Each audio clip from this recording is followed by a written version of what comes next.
جی دوستو، میں ہوں سہیل مزاری۔ آسان بینکنگ اور کاروبار کے اس اردو ویڈیو چینل میں آپ کو خوش آمدید۔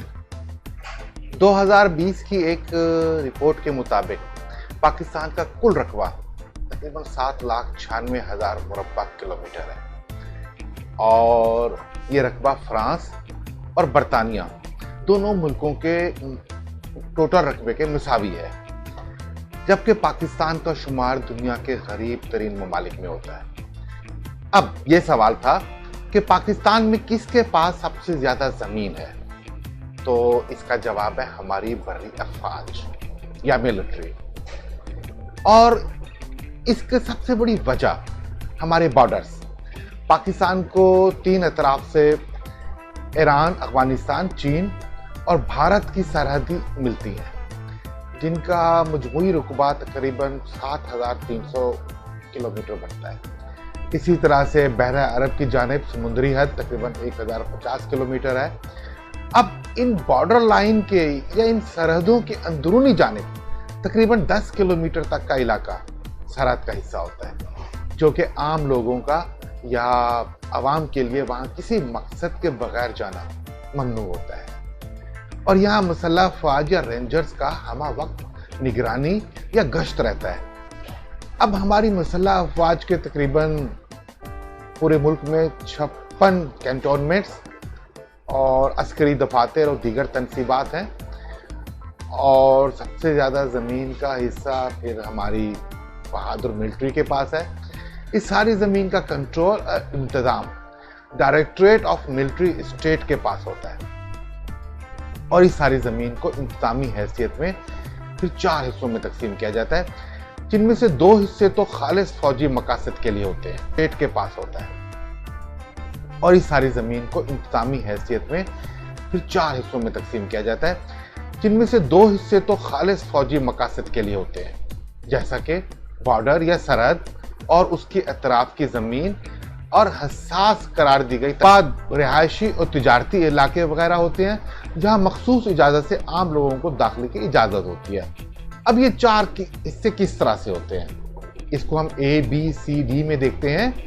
A، بارڈرز اور اس کے اطراف کا علاقہ، قطعی داخلہ ممنوع۔ B، حساس قرار دی گئی تنصیبات، عمارتیں، ان میں بھی داخلہ ممنوع۔ اس کے بعد C، رہائشی علاقے، مشروط داخلے کی اجازت کے ساتھ۔ اور D، تجارت یا کاروباری مراکز، یہاں بھی اجازت ہوتی ہے عام لوگوں کو داخلے کی اجازت کے ساتھ۔ اب C اور D کیٹیگری کے زون یا علاقوں میں عام عوام کو جائیداد کی خرید و فروخت اور کرائے پر لینے کی ایک مخصوص طریقہ کار کے تحت اجازت ہوتی ہے۔ اب ان علاقوں میں DHA کے زیر اہتمام رہائشی اور کمرشل پلاٹس اور ان پر تعمیر شدہ عمارتیں، کینٹونمنٹ میں مخصوص شدہ علاقے جیسے کہ کلفٹن کینٹونمنٹ، پشاور یا ملتان کینٹونمنٹ، اور اسی طرح سے عسکری اپارٹمنٹس اور بنگلور وغیرہ بھی اسی میں آتے ہیں۔ اب دوستو، زمین کی قانونی حیثیت سمجھ لینے کے بعد ہم دیکھتے ہیں اس کے استعمال کے حوالے سے، یعنی پراپرٹی کو یا جائیداد کو مزید کتنی اقسام میں تقسیم کیا جاتا ہے، اور ان تمام اقسام میں کس کس قسم کی دستاویزات یا قانونی کاغذات ہوتے ہیں، جن کو ہم ٹائٹل ڈاکومنٹس یا دستاویزات وغیرہ بھی کہتے ہیں۔ یہ دستاویزات یا ڈاکومنٹس ایک سیٹ یا چین کی شکل میں ہوتے ہیں، اور عموماً دیکھا جاتا ہے کہ ان کی تعداد میں اضافہ ہی ہوتا رہتا ہے۔ مگر اس سے پہلے یہ ضروری ہوگا کہ ان دستاویزات میں جو اردو زبان یا انگلش کے الفاظ استعمال کیے جاتے ہیں وہ کون کون سے ہوتے ہیں، اور مختصراً ان کا مطلب بھی سمجھ لیتے ہیں۔